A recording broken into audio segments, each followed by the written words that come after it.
Welcome to PolyCast, a civilization podcast focused on game strategy. Dan Q. Makalua. The main team. Mega Bears fan.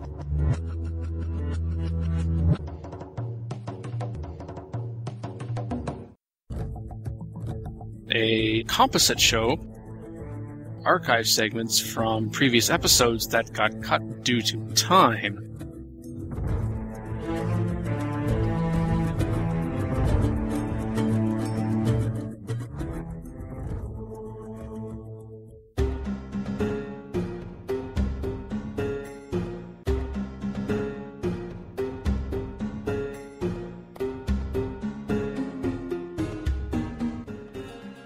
For episode 314 with Dan Q, Akalua, the main team, and Mega Bears fan.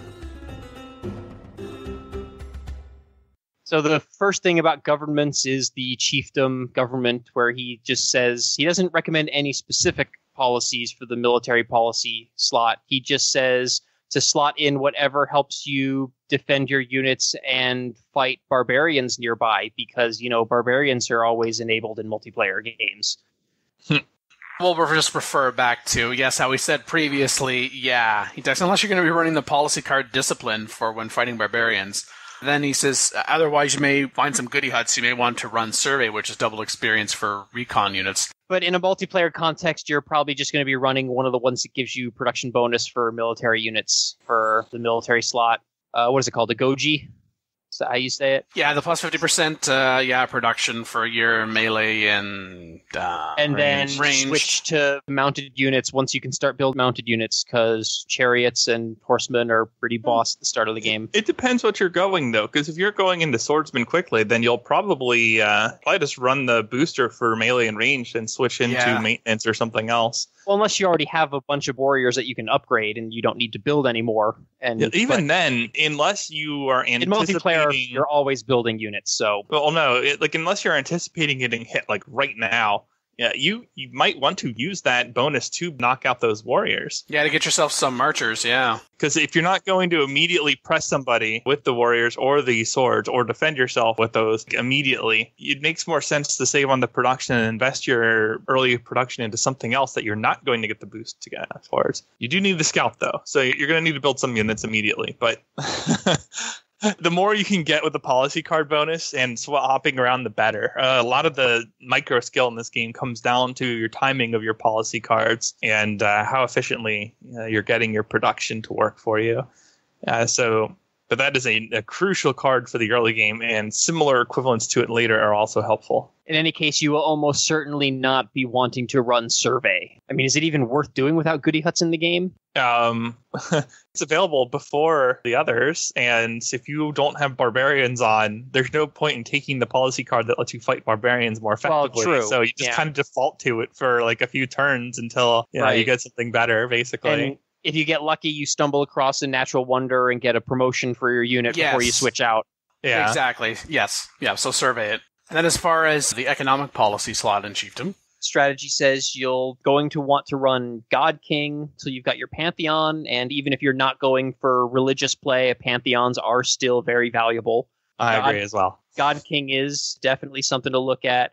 After which, either urban planning or Ilkum or colonization. So yeah, I have to say I run urban planning a lot while it's available, because that one production in every city is a pretty tough thing to beat early in the game when you're still getting most of your structures from production rather than from gold purchases. It's certainly helpful, but if you are building like multiple settlers, you need to run colonization. Yeah, and that makes a huge difference, and it's going to absolutely save hammers by an amount that destroys what you would get in bonus from the +1 to all cities. But again, this is stuff you can plan around based on your initial scouting. Right, you switch into that for one or two civics while you build your builders or your settlers, and then you switch back out to urban planning, especially since you're going to need that +1 production in the new city that you're about to plop down, unless you want to spend 40 turns building your water mill. Yes. I mean, there's that. I mean, you may decide that you're still better off with colonization at certain points because it's like, okay, I founded that city. Okay, I've got a warrior. I've got an archer there to defend it from your military policy slot. I still want to be able to settle spots. I want that plus 50% production towards settlers because you'll be able to construct the settlers more quickly. And then Ilkham, the plus 30% production towards builders, I find is even more situational. Like, I think that there's a time for colonization and then there's a time for that urban planning where overall you'll probably, depending upon your circumstances in MP and other players, you'll probably run urban planning more, but you'll probably have a time for colonization, and Ilkham might be, you know what, I could go ahead and I could run urban planning now after colonization, but if I take Ilkham and the builders can get to these other cities because they're relatively close, and there's stuff to chop, for example, or there's something to harvest, and then running Magnus as your governor in that city, I might actually be farther ahead in terms of the production to run that for a particular point in time. But there's definitely more to watch for, I think, early on in Chieftain with regards to your economic policy slots as compared to the militaristic policy card slots. And even urban planning, Ilkham, and colonization can be useful once you get to your Tier 1 governments as well. Certainly more often than, say, either discipline or survey for military. Speaking of Tier 1 governments. Oligarchy is the truth. It is described as the most well-rounded Tier 1 government in the game. Yes, since it has a card for militaristic, economic, diplomatic, and wild card. Although, again, I've got to just throw in there, single player, the fact that there's a diplomatic policy card is fantastic. But if we're talking about not running city-states in multiplayer, the fact that it has a diplomatic policy slot is something that would not do anything practically anyway. But the fact that there's militaristic, economic, and wild card, and quite frankly, it's not about which card slot Oligarchy has in multiplayer. It really has something to do with this additional combat strength. Yeah. That you get while running it. Not to mention the legacy bonus policy, which you could also be running on top of districts. You get your encampment up and your great general points, and then plus there's also the wildcard policy where you could run for +2 great general points as well. It's fantastic, but just wanted to mention that the diplomatic thing there, based on how we're arguing, you probably want to set up a multiplayer, that you can just ignore that. There are some policies you can put into diplomatic slots that are not city-state related later, right? But later, yeah. Loyalty from governors, I think. Yeah, it's not going to be that impactful because, you know, your first few cities are probably not going to be running into loyalty problems unless you forward settled someone. And by the time you'd be able to get those cards, you're probably looking at a Tier 2 government now anyway. If you're willing to transition into one, if you're fighting somebody who's on par with you, scratching your unit strength at that kind of timing can be a problem. It's an interesting balance. I actually don't mind it. But you are better off if you're not fighting, running a Tier 2 government. If you are fighting, though, you can make a case for staying in oligarchy. Yes, absolutely. Particularly, but not just if you're on tech parity, because then that can give you that added advantage. It's true that you don't have to be running oligarchy to run oligarchic legacy, but if you want that added combat bonus that comes with oligarchy, you're going to give that up to go to another Tier 1 government or to any Tier 2 government, and you're really not looking at a bonus to your military, again, until you get into Tier 3 governments. And as talked about later in the guide, not a lot of multiplayer games actually get to that point, or if they do to get to that point, things are generally getting to the point of being decided anyway about how things are going around. So, yeah. Oligarchy is, and is tied into the, of course, the strategy guide that we're talking about here. Unless you are kind of by yourself, all by, and then in which case Classical Republic becomes more desirable. Oligarchy is probably going to be your go-to more often than not in terms of Tier 1 governments in multiplayer. Yeah. I would not run oligarchy if you're isolated or something. No.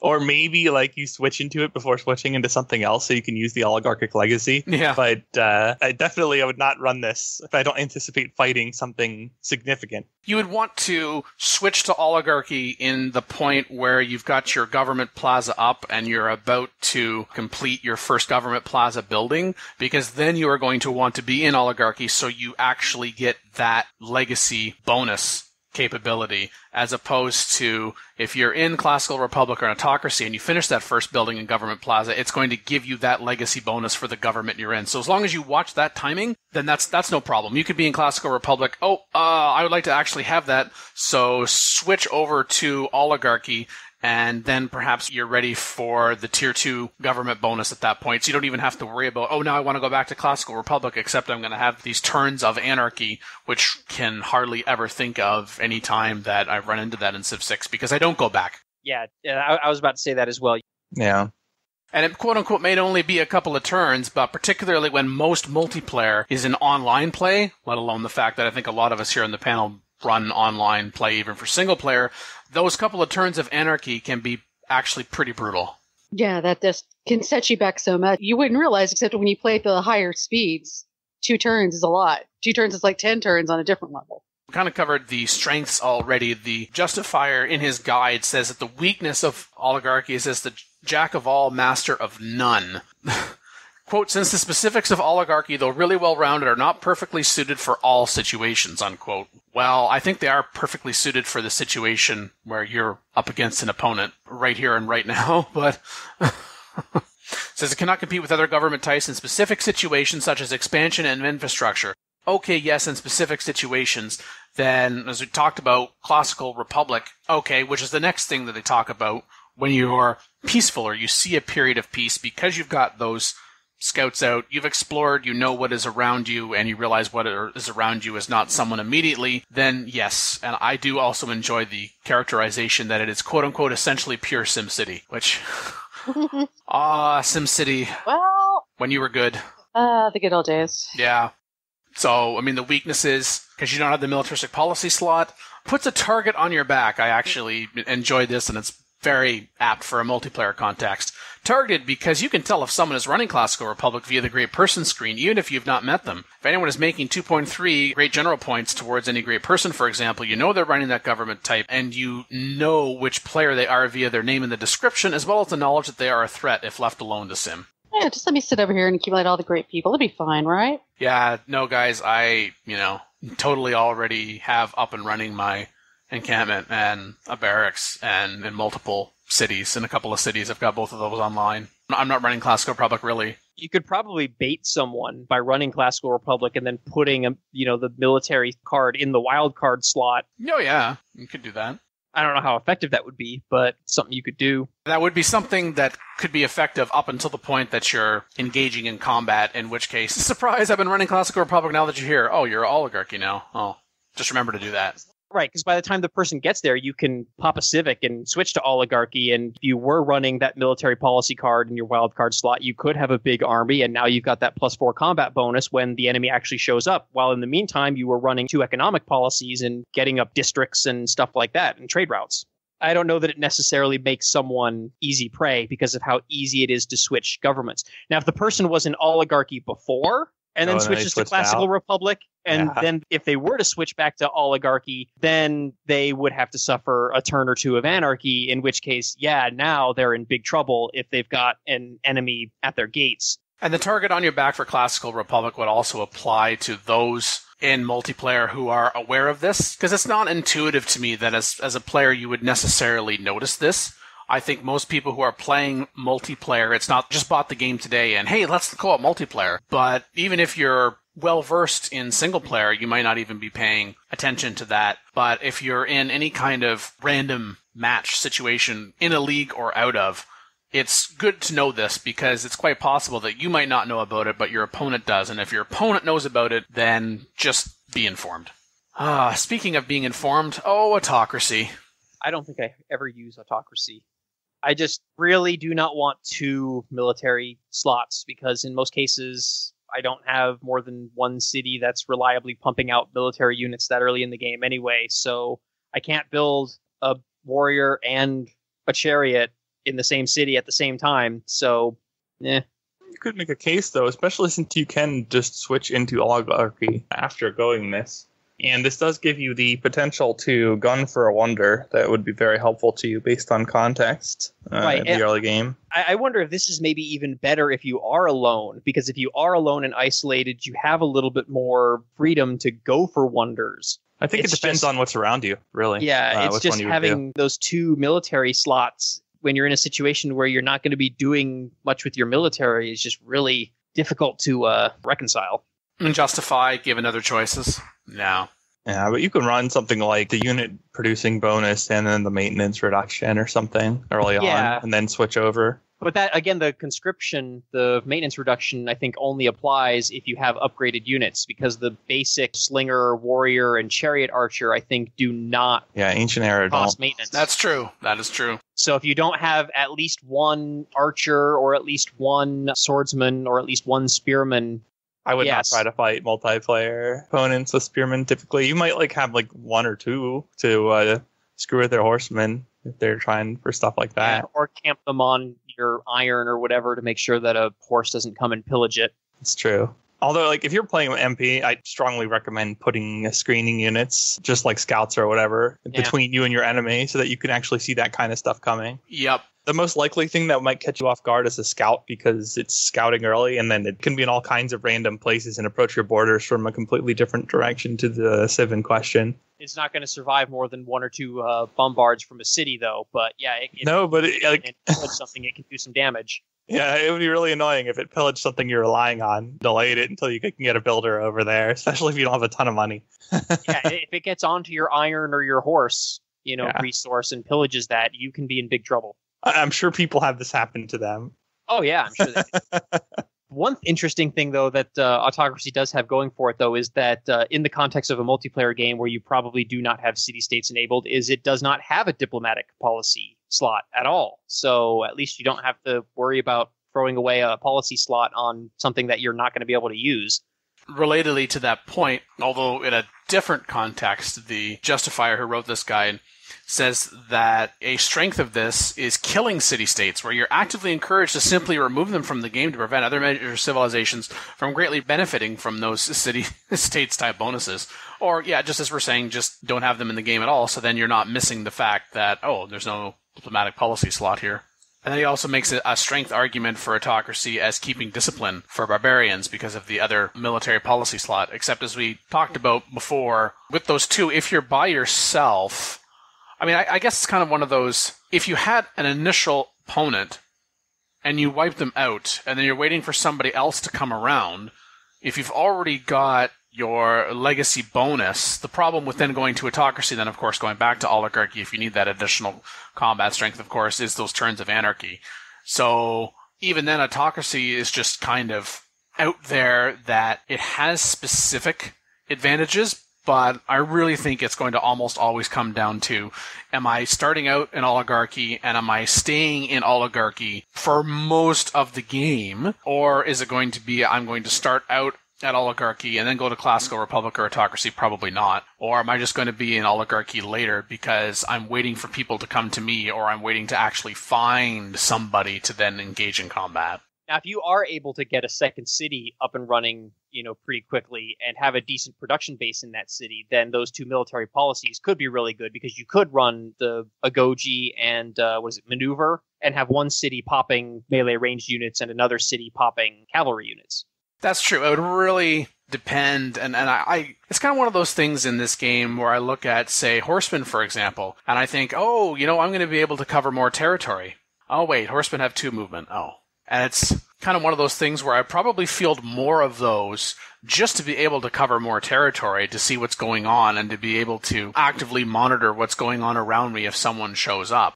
Really, the mounted units come into play where it's, I don't have iron, so I'm not going to be able to get the swordsman, and now I'm in Classical, and I need to fight with something better than warriors and something to go along with my archers, something to escort my battering rams, and I know there's catapults. We've talked about them before.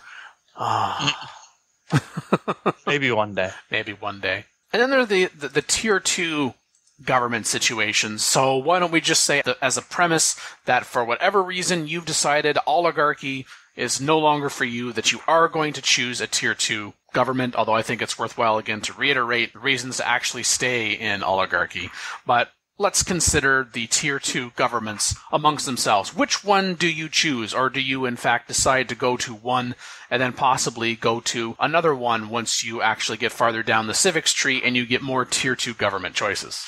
The first one that you're going to probably have the option for, assuming that you choose this civic because it's one of those dead-end civics, is the one that gives you monarchy. The guide talks about its strengths, early access, extra military slots, ability to produce. So if you find yourself in a situation you're going to want to rush monarchy to help get those extra units out after you've upgraded them, position, and leads to a more powerful Tier 2 government, whereas its weaknesses are quote-unquote that it's weak.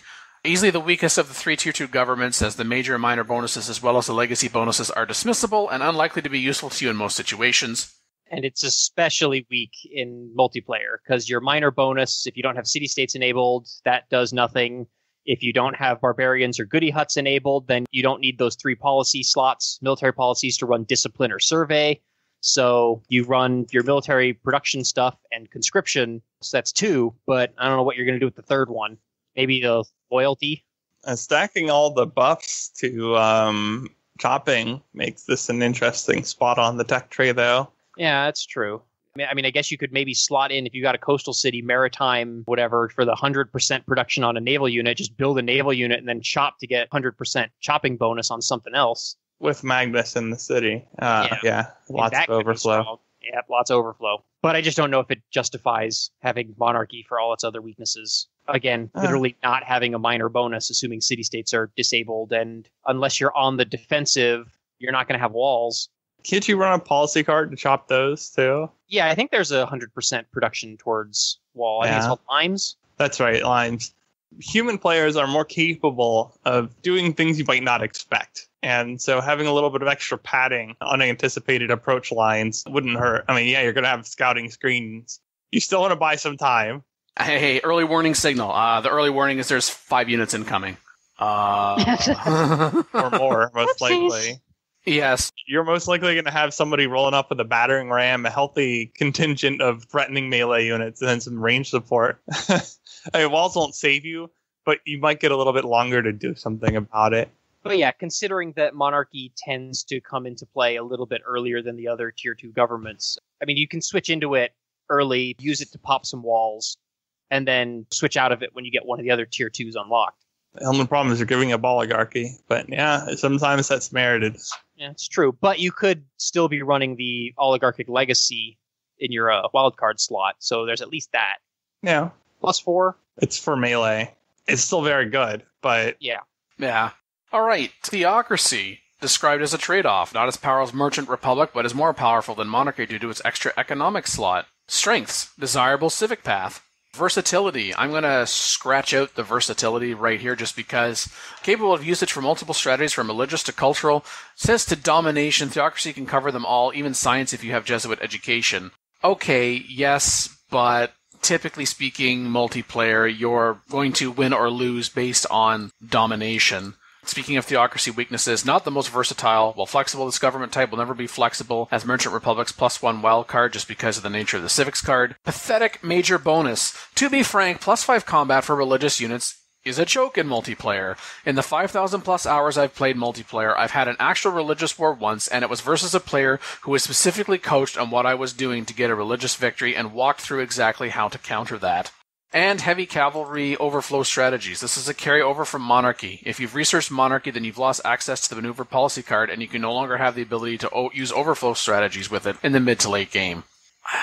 I mean, he does say it's actually comparable to Merchant Republic in power due to the simple fact that you will very likely be running 2 military policy cards, regardless if you're running Merchant Republic or not. It's also desirable to get the Civics Guild as early as possible, and an early 2 government as soon as possible, which means getting Monarchy first. But unless there was like an always peace option, or we agreed, hey guys, why don't we go ahead and try to go for a religious victory, then I don't know why you would choose this over Monarchy or waiting for Merchant Republic. Again, setting aside the, well, why don't you just stay in oligarchy question.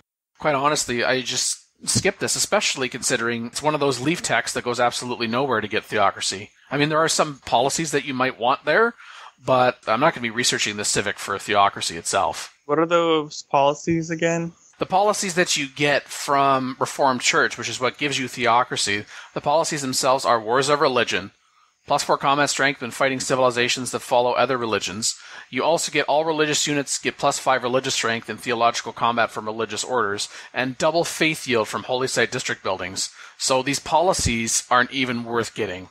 That's not true. If you are running a religion and somebody else is running a different religion, that's pretty significant. You might slot that in. In multiplayer, there's a substantial chance that you have a religion. And if you do, this is worth considering because you get the double faith for some extra unit buying potential and sometimes buildings too, depending on what you've invested. But also just the combat bonus. You're getting more policy slots while retaining something comparable. You're going to have something comparable to oligarchy. Well, not an oligarchy in tier 2 times. That's not that bad. Yeah, with the religious wars policy and the oligarchic legacy, I mean, you're right there with oligarchy. You've got the same combat bonus, just you don't have the oligarchy one on all your units. You only have them on melee.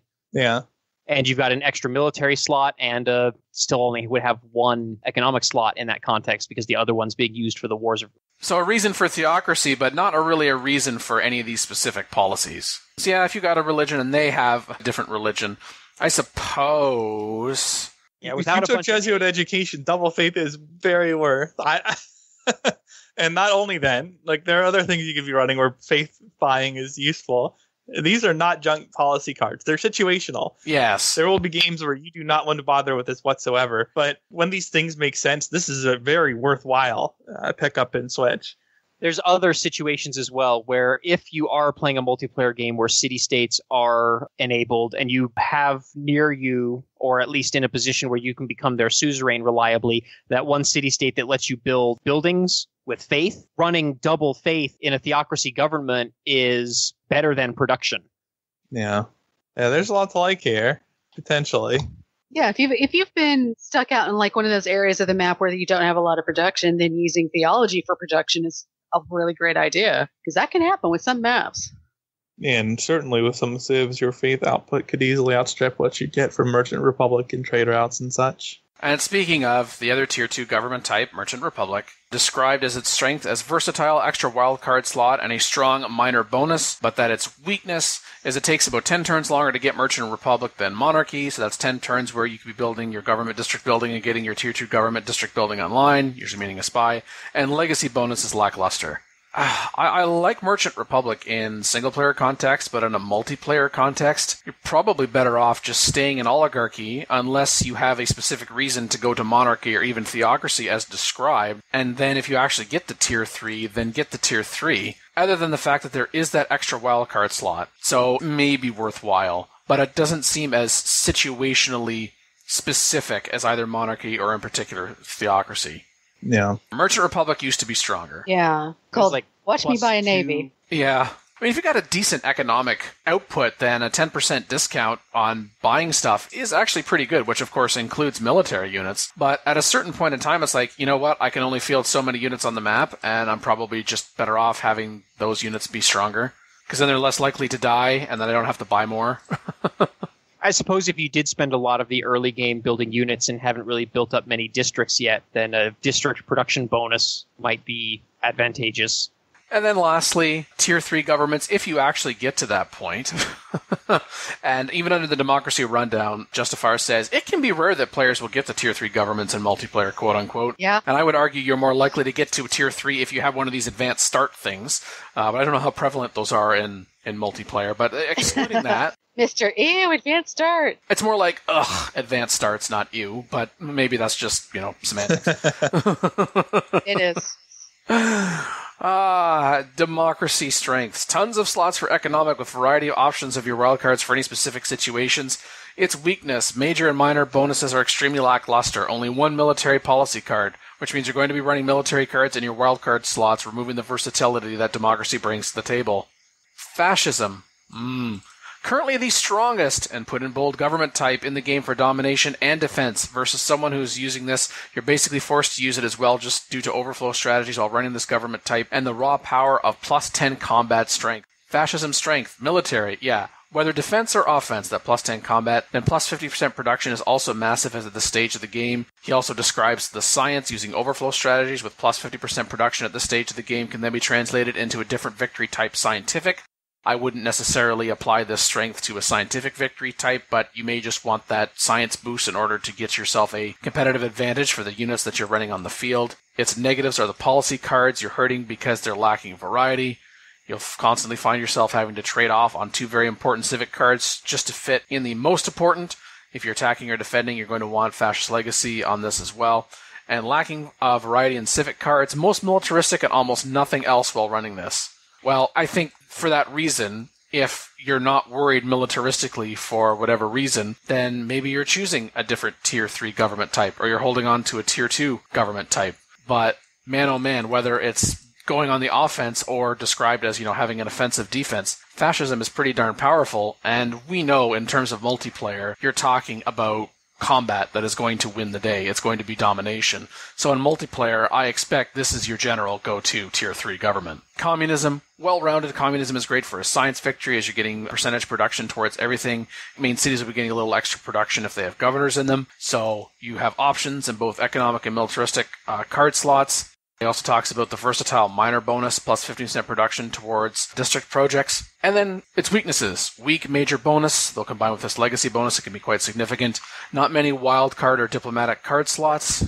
And weak spies. Well, I'm not really going to hold that against communism because espionage in Civilization 6 is lacking, I would argue. Has it Still ever all not the been things? lacking? Civ 4. Yeah. There's a lot of micromanagement in Civ 4, but yeah. It was a lot of micro, but it was freaking broken. Yeah. Anything else on the governments from the MP strategy guide? I would just like to make one little recommendation to the author, Justifier. If you're listening in the future, you should probably put what text or civics unlock things when you're talking about them, just as a reference for players who are reading so they know how to get to it. And it's also advantageous that, as was described before, when you're talking about your government strategies, you are listing specifically what that government gives you in terms of bonuses.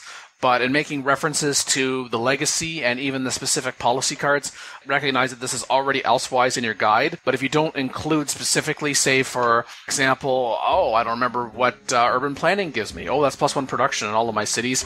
Either mention that specifically or link to elsewhere in your guide just in terms of a reference, because then that just minimizes, I think, the need to, so I need to have the Civilpedia open in the game, or I need to have another tab open to another site. But all in all, well covered.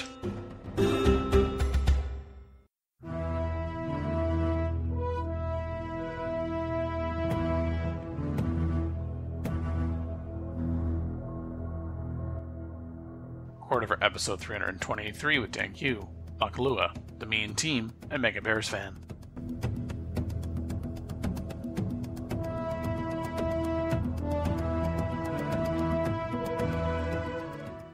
Districts as a blank canvas. From Kurt Bob. Take away the uniqueness of districts and treat them as blank canvases.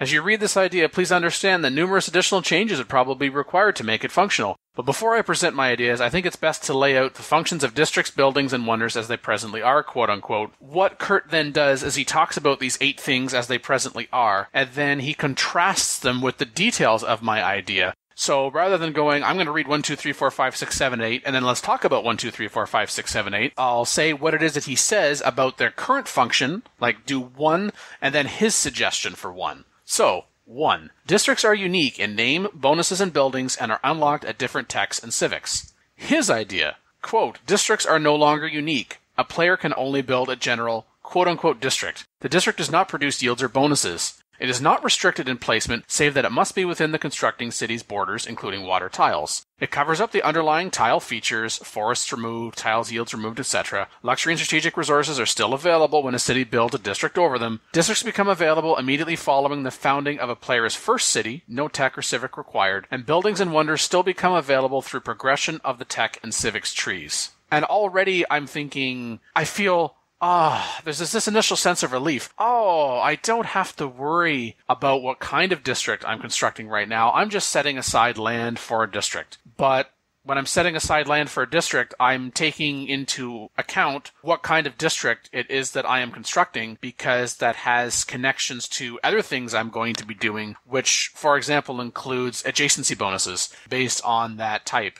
I know I'm going to want this district, once it's completed, to be generating something, because as he says, the district does not produce yields or bonuses, which would make sense if it's a general district, because how would you know what yield or bonus to say it's generating if you don't know what type it is? But right away, I'm thinking, if you don't know what kind of district you want right now, and it's not producing yields or bonuses, then why would we just not construct a district and wait until we know what kind of district we do want and then go and place it. I realize this is only step one, but right away I'm thinking, I don't know why I would want to do this. Why would I want to take this step? Why would I want to construct a district, which implies that this is what my city is constructing, and it's giving me absolutely nothing at the end of X number of turns? Why would I do that when I could actually be using my production to, I don't know, construct a unit? Like, what is the advantage to this based on step one? I'm not there. Yeah. Is it just me? No. It makes the adjacency bonus thing a little more questionable to me too, but maybe there's an answer in there. Maybe there's an answer in there. Okay, so right away, I'm a question mark. Question mark. All right. As it is right now, as described by Kurt Bob, a city can build additional districts once it reaches certain population thresholds. Okay, every 3 citizens. All right. There are no restrictions, he says, to the number of districts a city can produce in his suggestion. A city does not need to meet any thresholds prior to building a new district. Okay, well, that's really not helping with my issue with 1 at all, because there's no strategy here. There's no meaningful choice here yet, but okay, maybe step 3 will finally start to bring this together. As it stands right now, a city can only build each district type once, and therefore each building type once. That's right, you're only going to have 1 campus district in a city, there's going to be 1 library, etc., within that district. Okay. A city can build any building in a district. Example, a city can build a workshop and a library in the same district. Buildings do not have prerequisites with the exception of techs and civics. For example, you can build a university in a district without first building a library. A city can build any number of unique buildings within a district. For example, you can build 4 libraries in 1 district. And now I've gone from question mark to why.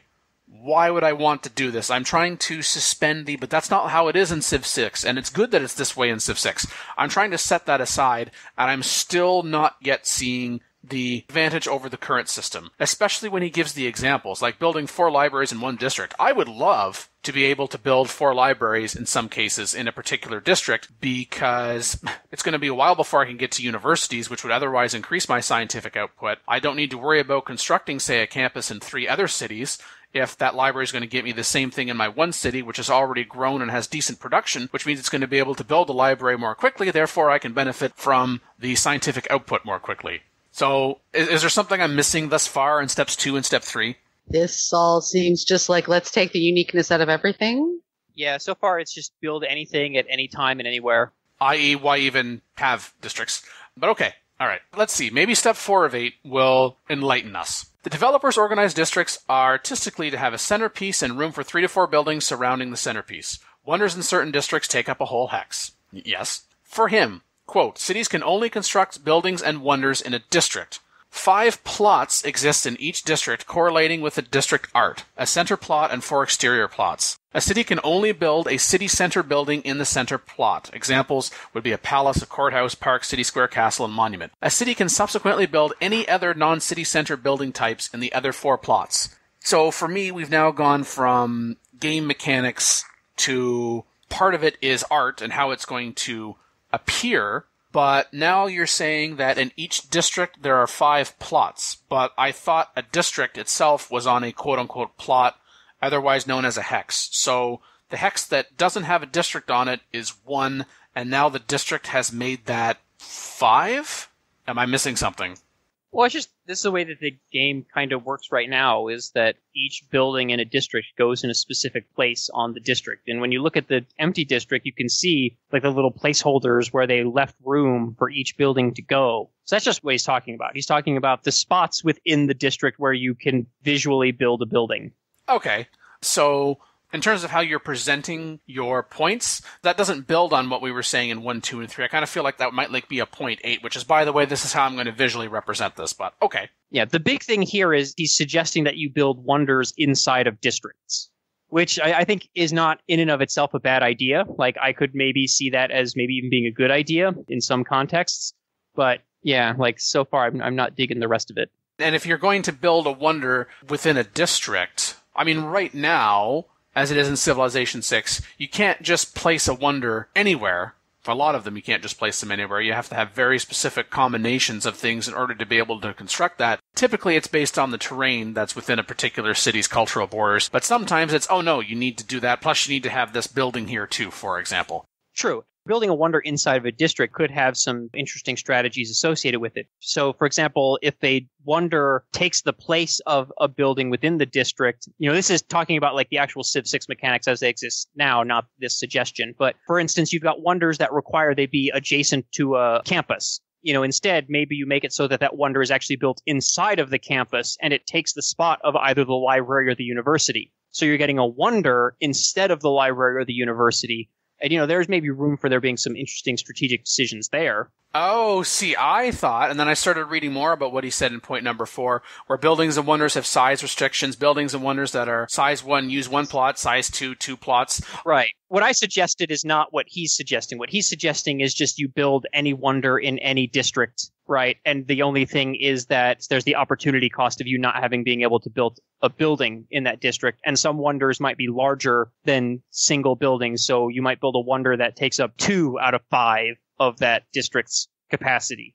There's 2 buildings that you're not able to build in that district, but then you've still got the problems of you're building anything anywhere, and there's no strategy associated with placement or what you choose to build. I guess within the suggestion itself, and now that we're talking about this, I'm actually starting to think of a particular strategy that this whole reconsideration of districts could apply, which was, let's say that this district, you decide that even though it's not a campus district, you decide you're going to specialize it that way. So the advantage would be if you put your library in this particular district and it has 5 plots, let's say the library takes up 1 plot, the university is a little larger, it takes up 2 plots. Maybe you want to try to go for the great library, and if you place it in the district that already has the library and the university, then it would confer not just the bonus in and of itself, which you could otherwise place in another district, but because it happens to be adjacent to a library and university, you've got all the brainiacs side by side, that you get an additional bonus. Okay. I don't think that's what he's suggesting, though. I'm jumping ahead to the later points, and that's not what I'm getting from this. Okay, at the very least, it has now got me thinking about how this could possibly have strategic value, still weighing the whether or not it would be better than what we currently have, but at least there's something starting to gel, and oddly enough, based on how it was initially represented visually, but it's not just being represented visually that way because it looks nice and neat and tidy, that's actually connected to what's going on with the mechanics. Okay, so step 5 of 8, of how it currently is, that citizens do not need to work districts and buildings for them to produce their respective great person points and yields. He suggests, so as to promote tall, play and keep district spam down, districts and buildings do not produce yields and great person points unless a citizen works the district tile. Districts left unworked for long periods of time automatically become pillaged, and if left unworked even longer, destroyed.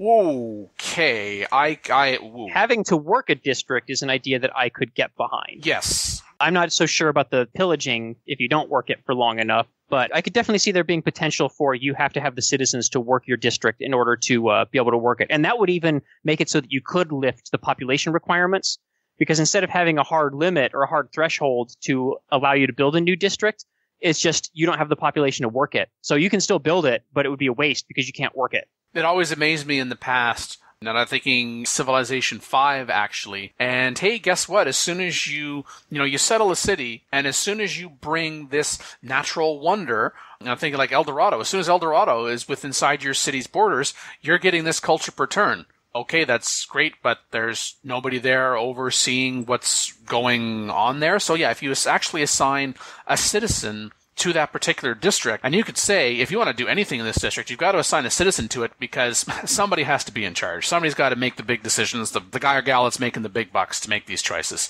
So that makes sense.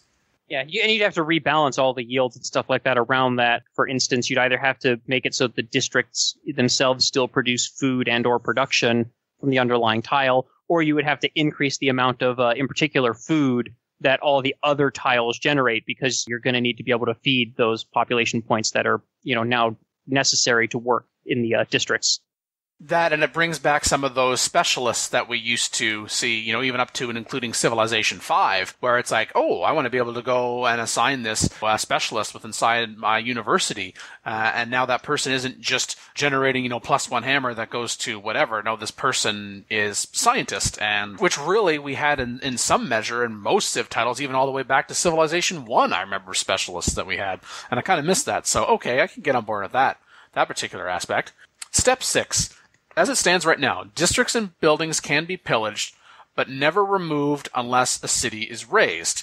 He suggests that enemy units can pillage and subsequently destroy districts, buildings, and, wait for it, wonders. When an enemy raises a city, the enemy destroys all of the city's districts, buildings, and wonders. A player can destroy any of its own districts, buildings, or wonders using gold. I'm actually okay with pillaging and maybe even destroying wonders, because it happened in real life all the time, and it's a damn shame when it happens. Actually, have wonders ever survived the city being razed in Civ? I don't think so. They've never survived it being razed, but I remember in Civ 3, you could actually damage or destroy wonders, and what would happen is the ruins of them would turn into tourist sites that would generate gold over the rest of the game. And you would do that through bombardment. So if you had a cannon or whatever and you were bombarding the city, you had a chance of either killing population, destroying buildings, or damaging wonders or something like that.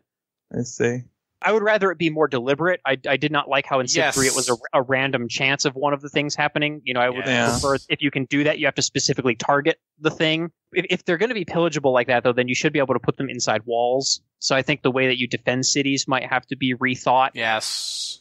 So that you're building walls around districts as well as the city center. Yeah. Because losing a wonder is a really, really big deal. I mean, you should definitely have an opportunity to repair a wonder that's been pillaged, but you'd also have to rebalance how all the wonders work, because there's some wonders that give you immediate effects when they're built. Like, for example, Stonehenge gives you the Great Prophet. And then there's other wonders that give you passive benefits. For example, the Colossus giving you the extra trade route.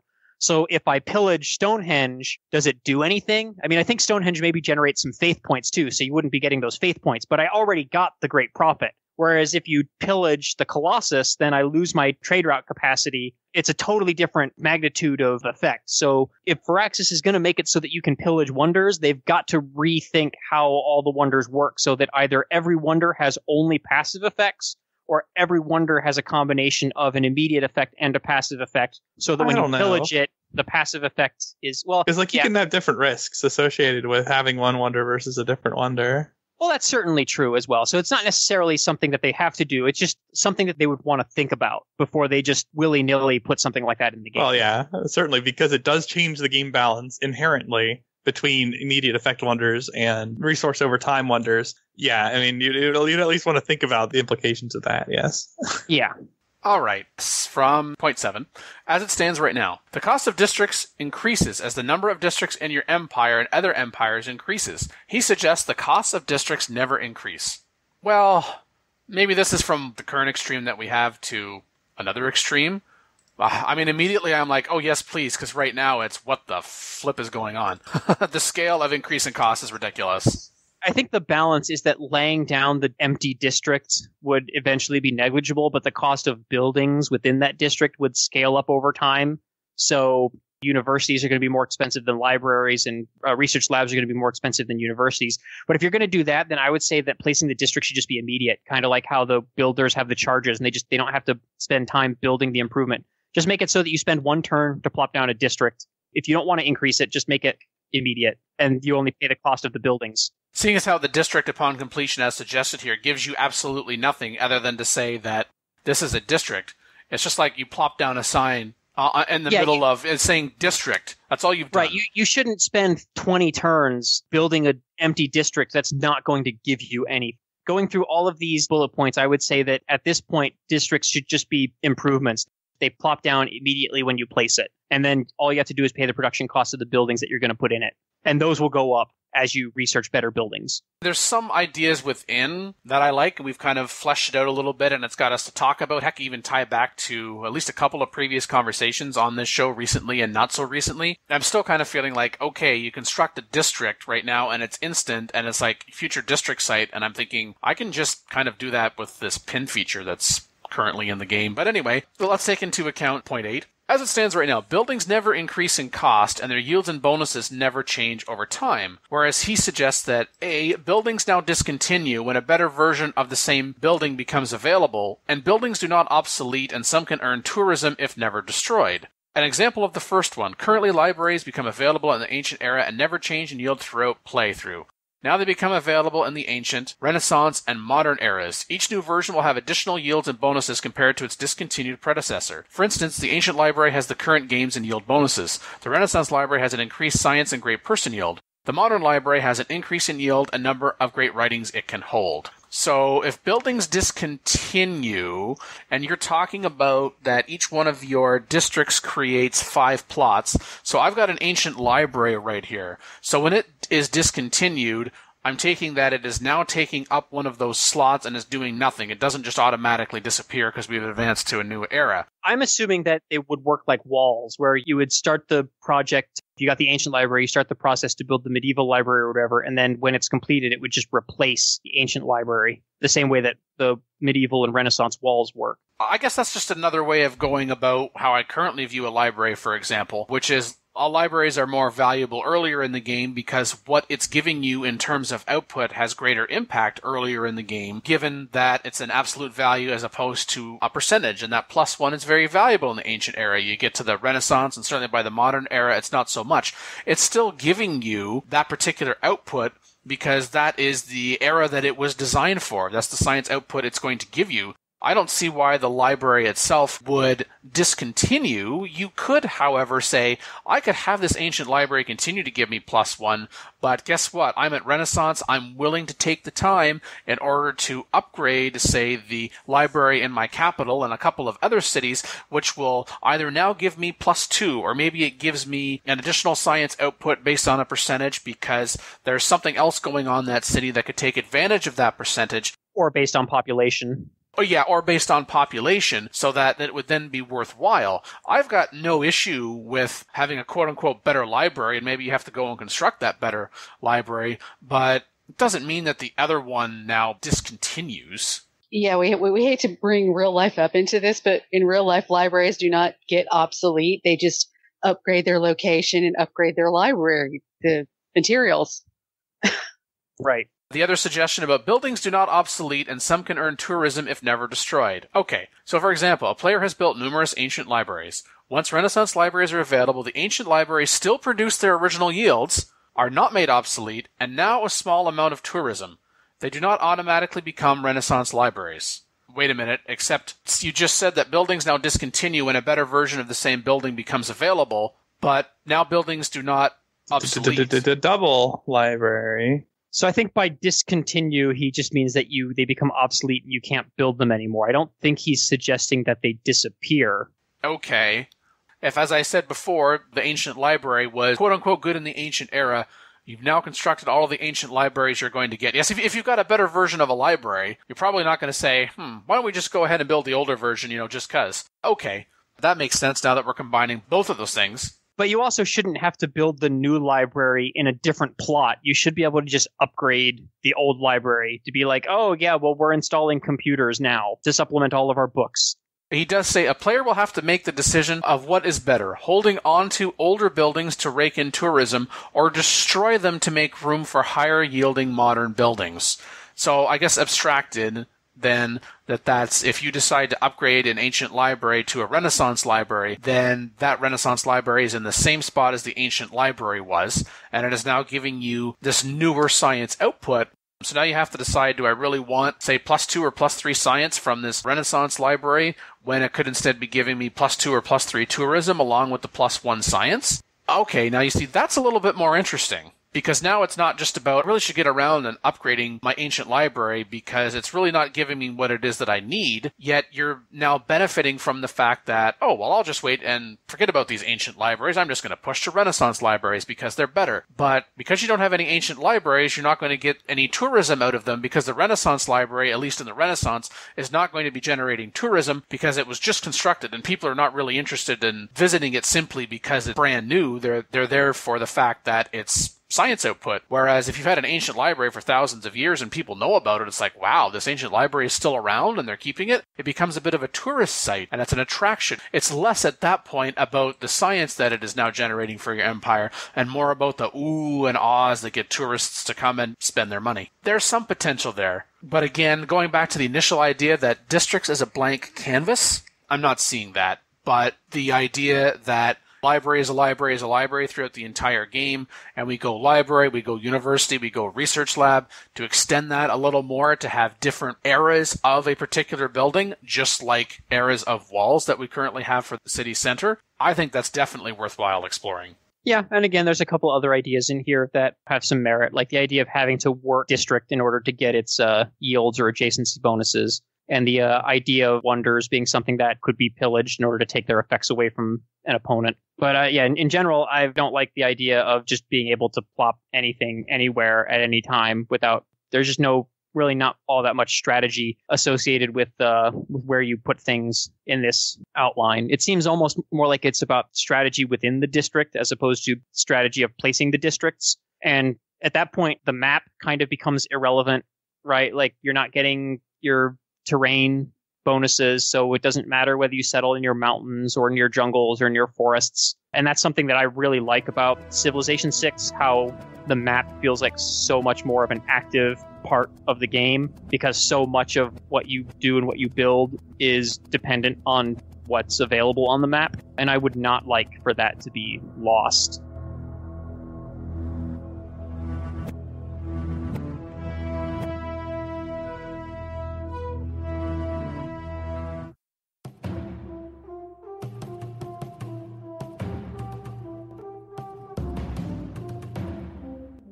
Recording for episode 325 with Dan Q, Makalua, the Me and Team, Mega Bears Fan, and Supremacy King 2. Right now I'm playing a good game as Germany, which is actually one of my favorite civs to play just because I love the Hansa, the production special district. And yeah, I'm playing a pretty good game. I got Brazil and France next to me. Brazil declared war on me early, as the AI loves to do. And the AI sent a bunch of warriors, but I had swordsmen, and my cities were walled too, so I mean... I'm curious to know, Brazil declared war on you. Was that after they forward settled you and then said, hey, you're too close to my borders? No. If I can describe the map, there's like a mountain range, and I'm on the east side of the mountain range. And both Brazil and France are on the west side of the mountain range. And they can reach each other, but Brazil decided to go after you. Correct. Now, after I made peace with Brazil, or I should say Brazil made peace with me, Brazil did try to surprise war against France. So how large is this map? Are there other AIs on the map? Yeah, I think, well, it's a standard map. As far as I can tell, on my continent, it's just the three of us, me, Brazil, and France. And the other civs have their own continent to themselves. Well, it's not doing Brazil or France any good, or maybe even better, they'll just wear each other out, and then you can divide and conquer them both. Or, heck, maybe if Brazil declared war on France, maybe you build up, and maybe France, you can join the war against Brazil and at least get rid of one of them to, how are we going to phrase this? Liberate their empire. Well, I mean, I am looking at whether or not I should try to conquer Brazil or France in the game. I feel like I could probably take them. Oh, well, if all else being equal, it's not that I would just declare war on Brazil. I mean, you might want to declare on both Brazil and France, maybe even at the same time, just for the hell of it. But if so, I would definitely declare war on Brazil first. I mean, they need a bit slap, clearly. They do now have that nice diplomacy option where you can join an ongoing war, and that'll earn you some diplomatic favor with France. So if you decide not to conquer them, you can maybe be an ally and trade partner with them for the rest of the game until you do decide you have to conquer them if you're going to go for a domination victory. Well, Brazil and France did make peace now. Oh, okay. So follow up with us to let us know what happened. I'm still in the Renaissance era. What is France, and particular Brazil's disposition towards you? Brazil, I actually have a little friendly face. Oh, so it is a fine line between love and war. Now, France has the frowny face, so I would go after France first. Ah, yes, that does make a difference. France is mad at me for forward settling against them. I settled like on the west side of that mountain range close to France. Oh, and then they said, hey, stop settling towards us? Yeah. And what did you tell them? Did you say fine, or did you say, no, we're going to settle wherever we want? No, I said, yes, I will stop. And that's because I know that I'm not going to be building any more cities near them. Well, I guess my last question is right now, are you thinking your victory condition is conquest? Well, or just for right now, just making the continent your continent? Yeah, because I like to do that first. But in terms of conquering them, I will definitely let you guys know how the game ends.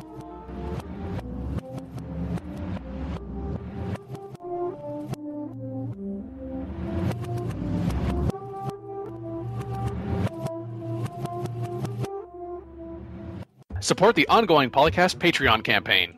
Collective achievements. Personal incentives.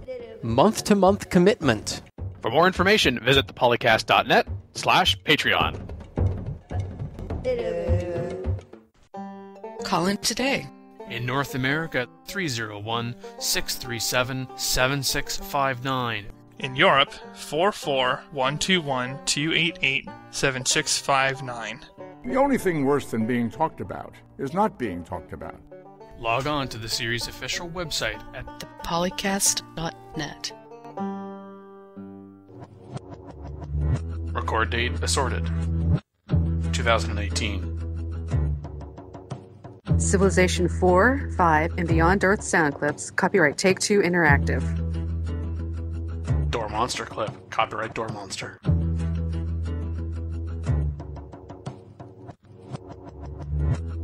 Copyright Civilized Communication at civcom.net.